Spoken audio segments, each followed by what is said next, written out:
नमस्कार दोस्तों, the dynamic education में आपका बहुत बहुत स्वागत है। आइए हम नेक्स्ट सेशन को कंटिन्यू करते हुए आगे बढ़ते हैं। हम तो ये पिछले क्लास में हमने ग्राफिकल मेथड का कुछ क्वेश्चन डिस्कस किए थे, जिसमें हमने लेस देन वाले डिस्कस किए थे। हमने पिछले क्लास में बोला था अब हम जो लेंगे उसमें ग्रेटर देन और लेस देन दोनों मिक्स हो तो हम उसे कैसे ग्राफ पे सॉल्व करते हैं। चलिए हम एक क्वेश्चन लेते हैं। हमने यहाँ पे लैंग्वेज को अवॉइड किया है क्योंकि लैंग्वेज जो है वो उसको फॉर्मुलेट करने के लिए मैंने डिस्कस किया है, 5-6 क्वेश्चन किया है। तो मैं डायरेक्ट यहाँ पे उसका फॉर्मुलेट जो मॉडल है उसी को मैं डायरेक्ट लेता हूँ और उसको सॉल्व करेंगे। ठीक है, लैंग्वेज मैंने यहाँ पे नहीं लिया है। तो मैं डायरेक्ट इक्वेशंस पे आता हूँ। तो आपको इक्वेशन दे रखा है z इक्वल टू मैक्सिमाइज करना है इसको।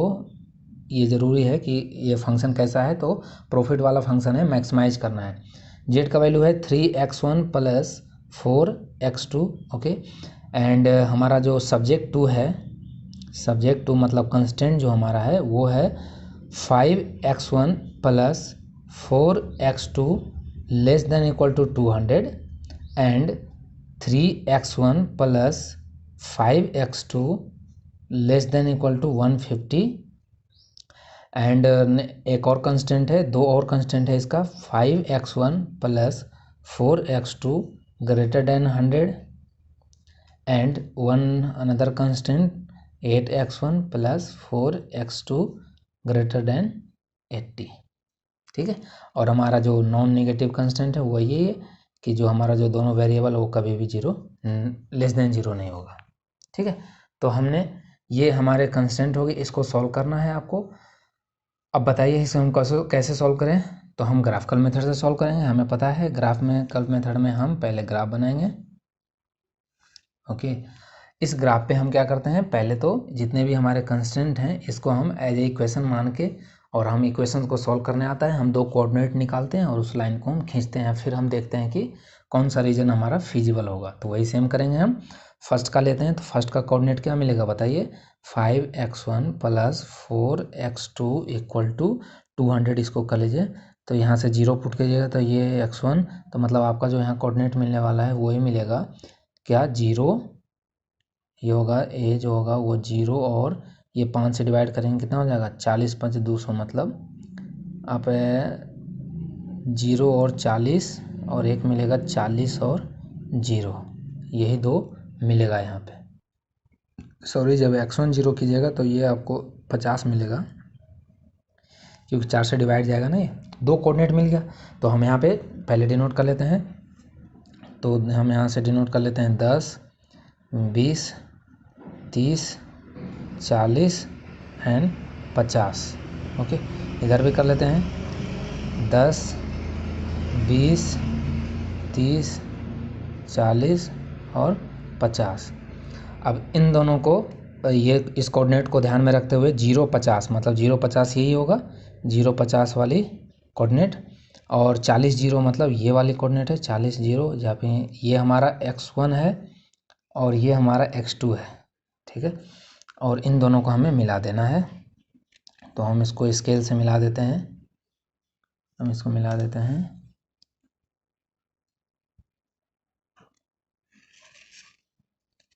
ओके, हमने इसको मिला दिया, तो ये हमारा लाइन हो गया। अब हमारा इक्वेशन तो ग्रेट लेस देन वाला था ना, तो हम इसे क्या करेंगे, हम इस रीजन को किधर डिनोट करेंगे, इस तरफ डिनोट करेंगे। ओके, इसको आपको ध्यान रखना है। मतलब ये जो इक्वेशन है वो इस लाइन पे और इधर के जो भी पॉइंट होगा उसको सेटिस्फाइड करेगा, इधर वाला रीजन हम नहीं लेंगे। तो इस इक्वेशन के लिए हमारा फिजिबल रीजन ये कहलाएगा।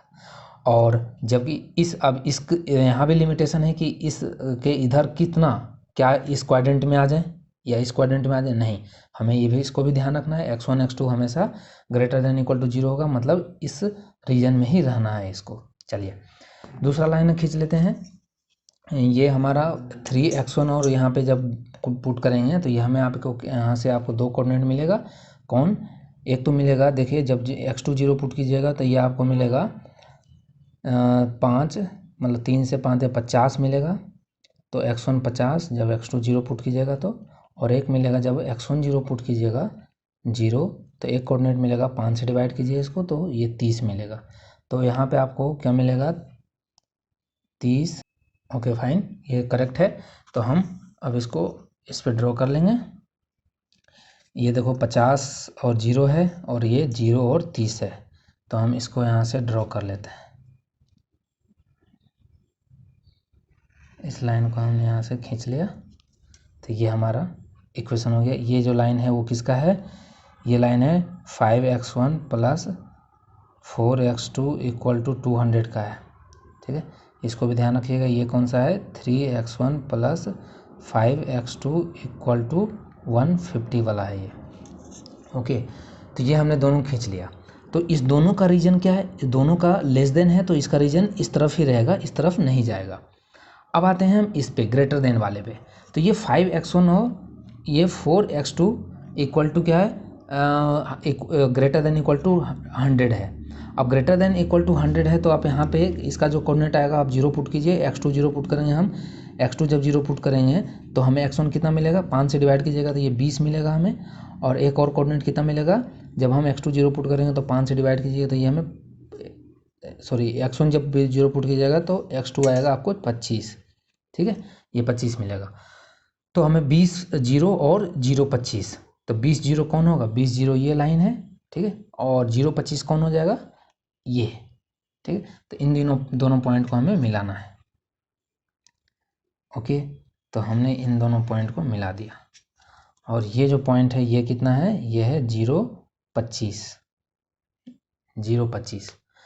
ओके, अब ये लाइन खींच दिया। अब इसमें हमें ये कहना है कि ये ग्रेटर देन है, तो क्या इस तरफ वाला रीजन होगा या इस तरफ वाला रीजन होगा। तो हम बोलेंगे कि ग्रेटर देन है तो ये इस तरफ का रीजन हमारा जो भी होगा ये इस तरफ का होगा। अभी हम देखेंगे कितना दूर तक लेना है, क्या इससे बाहर चले जाना है, तो वो सब हम अभी कंस्टेंट देखेंगे। एक और हम पहले ड्रॉ कर लेते हैं। तो लास्ट वन जो हमारा है वो ये है कि जब आप इसको x2 0 पुट कीजिए तो 8 से डिवाइड कीजिएगा तो 10 मिलेगा आपको। तो मतलब x1 आपको 10 मिलेगा जब x2 0 पुट कीजिएगा तो, और एक जब आप x1 0 पुट कीजिए तो ये कितना मिलेगा, 20। तो 0 और 20 ये आपको मिलेगा। ठीक है, तो 10 10 और 0 20 ये, तो ये लाइन हमने ड्रॉ कर दी। इसको पकड़ के हमने इस दोनों को खींच दिया, तो ये हमारे 4 लाइन बन गए। ओके, ये हमारा हो गया 8x1 plus 4x2 equal to 80 वाला हो गया, और ये हो गया हमारा 5x1 plus 4x2 equal to 100 वाला। अब रीजन की बात आता है कि हमारा फिजिबल रीजन कौन होगा, ये डिसाइड करना है। ठीक है, तो फिजिबल रीजन देखो, ये दोनों जो इक्वेशन है इसके हिसाब से ये लेस देन है, तो इसका रीजन इस तरफ का होना चाहिए, ये यहाँ से लेकर इस वाले रीजन को। इन दोनों इक्वेशन ग्रेटर देन वाला है तो इसका रीजन ये इसके इधर होना चाहिए, और इसका रीजन यहाँ से स्टार्ट होगा, और इस तरफ का जो भी होगा वो इसको सेटिस्फाइड करेगा। लेकिन हमें तो ये इन चारों को लेकर चलना है, एक एक करके नहीं लेकर चलना है। एक एक के लिए तो फिर ठीक है, इसका इधर वाले जितना पॉइंट होगा कोई सा ही ले लो इसको सेटिस्फाइड करेगा। बट हमें तो ये देखना है कि इन चारों को कौन सेटिस्फाइड करेगा, कौन कौन सा रीजन होगा इन चारों को सेटिस्फाइड कर रहा होगा। तो आप खुद बताइए कि इस वाले रीजन में जब हम लेंगे तो ये सिर्फ आएगा, इस वाले रीजन में ये सिर्फ आएगा। तो हम इसमें कोई पॉइंट लेते हैं तो इसको, तो इस वाले लाइन को तो सेटिस्फाइड करेगा, इस वाले इक्वेशन को, लेकिन इसको सेटिस्फाइड नहीं करेगा। इस वाले में लेते हैं तो इसको सेटिस्फाइड कर रहा होगा लेकिन इसको नहीं कर रहा होगा। तो मतलब हमारा ये दोनों नहीं होगा, ये भी नहीं होगा, हमारा ये वाला रीजन होगा। अब इसकी बात करते हैं।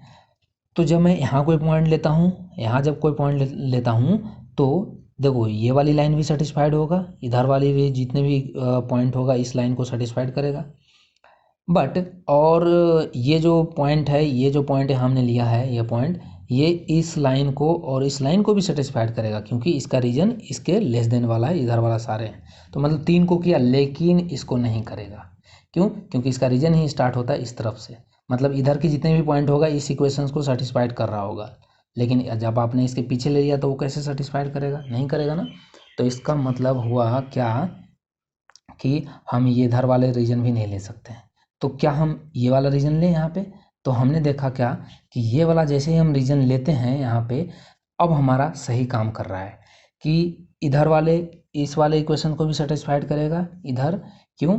क्योंकि ये इधर वाले सारे पॉइंट होंगे, इसके में भी ये पॉइंट आ जा रहा है, इसके अंदर भी ये पॉइंट आ जा रहा है, और इसको भी अंदर पॉइंट सेटिस्फाइड करा है। इसका मतलब हमारा जो एक्चुअल फिजिबल रीजन बना, जिसे हम बोलेंगे ये हमारा ये वाला, ठीक है, ये वाला बना। ये जो आप रीजन देख रहे हैं, जिसको मैं ऐसे ऐसे ऐसे डार्क कर दिया, ठीक है, ये मैंने ऐसे हैच्ड कर दिया। इससे आप समझिए कि ये हमारा रीजन अब बन गया। मतलब ये पॉइंट मैं नाम दे देता हूँ इसका। तो नाम मान लो ये हमारा ए हो गया, ए हमने ले लिया ये, ठीक है। ये हमारा क्या हो जाएगा बी, ये बी, और ये सी, और ये जो कटिंग पॉइंट है वो हमारा डी, और ये एक और रीजन है, ये कटिंग पॉइंट ये है हमारा ई। ओके, तो ये हमारा जो अब हम सॉल्यूशन पे आएंगे। तो सॉल्यूशन हम जानते हैं कि हमारा जो ऑब्जेक्टिव फंक्शन है इसको मैक्सिमाइज करना है। तो सेटिस्फाइड करने का तो ये सारा पॉइंट, यहाँ पे बहुत सारे पॉइंट आपके ये जो पूरी रीजन का हमें एक फिजिबल रीजन मिल गया। मतलब इस रीजन के जो भी पॉइंट लीजिएगा वो चारों को सेटिस्फाइड करेगा। लेकिन क्या हम कहीं का भी एक पॉइंट लेंगे? नहीं, हमें चाहिए मैक्सिमम वैल्यू। हम वो पॉइंट चूज करेंगे जो हमें मैक्सिमम देगा। तो हमने पढ़ लिया था कि ये बीच का पॉइंट हम नहीं लेते हैं, हम आते हैं कॉर्नर पे, हम आते हैं कॉर्नर वाले पॉइंट पे। तो हम एक एक कॉर्नर को चेक करेंगे। ये और क्यों करते हैं कॉर्नर वाला, हमने फर्स्ट क्लास में डिस्कस किया है ग्राफिकल मेथड का, उसको आप ज़रूर देखें। तो जब हम z का वैल्यू लिखते हैं, z हमारा कितना है 3x1 + 4x2 है हमारा। तो हम एक एक कॉर्नर को चेक करते हैं, जो हमारा मैक्सिमम वैल्यू देगा वही हमारा होगा सॉल्यूशन, ठीक है। तो जब आप z ए पॉइंट पुट कीजिएगा ना, ए पॉइंट ये, तो ये पॉइंट कितना है बताइए? 0, ये 20 और 0 है। तो मैं कैलकुलेशन कर रखा हूँ। तो जब आप इसमें पुट कीजिएगा तो देखिए 0 हो जाएगा, और ये 20 या 60 देगा, ठीक है। इसी तरह से जेड बी का मैं वैल्यू देखता हूँ, तो जेड बी हमको कितना देगा? 100 देगा, ठीक है, क्योंकि ये 0 पुट कीजिएगा x1 0 हो जाएगा, ये 25 चौक 100 देगा। और जेड सी हमें कितना देगा? जेड सी हमें जो देगा वो देगा 120। सी कहाँ है? ये है। तो ये कौन सा कोऑर्डिनेट है? 30, 0 और 30। तो 0 30 मतलब ये 4 से मल्टीपल किया तो वो 120, बिल्कुल सही है। अब हम आते हैं जेड डी पे। अब देखो डी जो पॉइंट है इसका कोऑर्डिनेट कितना होगा? ये कोऑर्डिनेट हमें कैसे निकलेगा? तो आप चाहो तो ये तो जब आप ग्राफ पे बनाओगे तो वहाँ से निकल लेगा, ठीक है, वहाँ से आप फाइंड आउट कर लोगे स्केल से। अदरवाइज आप इन दोनों इक्वेशन को सॉल्व करके देखोगे तो भी यहाँ से आपको दो कोऑर्डिनेट x1 और x2 का वैल्यू मिल जाएगा। क्योंकि ये जो पॉइंट है, ये जो कटिंग पॉइंट है, ये किसका है? ये लाइन का है, और ये लाइन का कटिंग पॉइंट है। तो इसका मतलब सॉल्यूशन करने के लिए जानते हो दोनों इक्वेशन को, तो आप यहाँ से सॉल्यूशन कीजिएगा तो आपको जो पॉइंट मिलेगा वो मिलेगा 400/13 और मिलेगा 150/13, ठीक है। ये आप दोनों इक्वेशन को सॉल्व कर लीजिएगा, आ जाएगा आपको। तो जब आप इसको पुट कीजिएगा, जेड डी को पुट कीजिएगा, तो जब आपको इक्वेशन जो इसमें पुट कीजिएगा जेड डी, तो x1 की जगह पे आप ये पुट करो तो ये आपको 13, देखो एलसीएम आ जाएगा नीचे, और ये 1200 और प्लस 150 400, मतलब ये टोटल 1800 आ जाएगा। 1800/13 हो जाएगा, ओके। 1800/13 हो गया। और जेड ई अब बच गया लास्ट में, ई बच गया, ठीक है, ई। तो ई कितना है? 40 और 0, मतलब ये 0 और 40, तो मतलब 120 आएगा, ये 120 आएगा, ओके।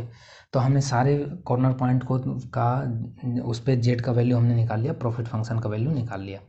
अब सिंस हमें क्या करना है? मैक्सिमाइज करना है, मैक्सिमम वैल्यू देखना है जेड का। तो जेड का मैक्सिमम वैल्यू कहाँ पे हो रहा है आप बताइए? जेड का मैक्सिमम वैल्यू हमें आएगा जब आप इसको डिवाइड करोगे 13 को, तो 13 से आप 1800 को जब डिवाइड करेंगे तो कितना आएगा? समथिंग एक बार में ये 13, ये 5,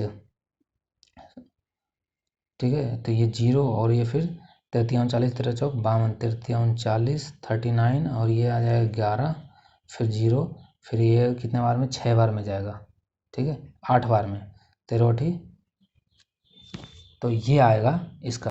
तो इसका जो वैल्यू आ जाएगा समथिंग, क्योंकि 9 बार में तो ज़्यादा हो जाएगा, ठीक है, ये 13 17 से हो जाएगा, तो ये 8 बार में आएगा पॉइंट फिर समथिंग, मतलब ये 138 आएगा लगभग। तो 138, तो इसका मतलब ये सबसे ज़्यादा हो गया जेड डी पे, ठीक है।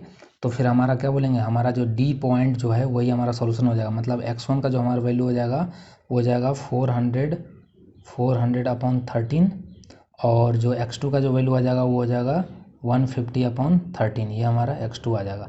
और इस पे z का वैल्यू कितना हो जाएगा? 138 पॉइंट समथिंग। तो हमारा इस पे मैक्सिमम वैल्यू मिल गया, तो हमने इसी को सॉल्यूशन मान लिया। ओके, तो ये था हमारा लेस देन वाला और ग्रेटर देन वाला दोनों मिक्स।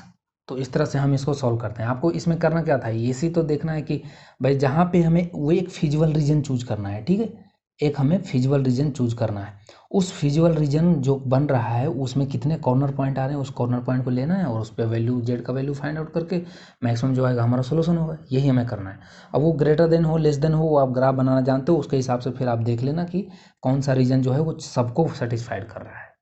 ओके, तो इस तरह से हम इसको सॉल्व करते हैं। सो कुछ ग्राफिकल मेथड के कुछ एक और क्वेश्चन हैं जो एक्सेप्शन वाले हैं, उसको हम सॉल्व कराएंगे और फिर हम नेक्स्ट मेथड पे आएंगे। Okay, so thank you for watching dynamic education.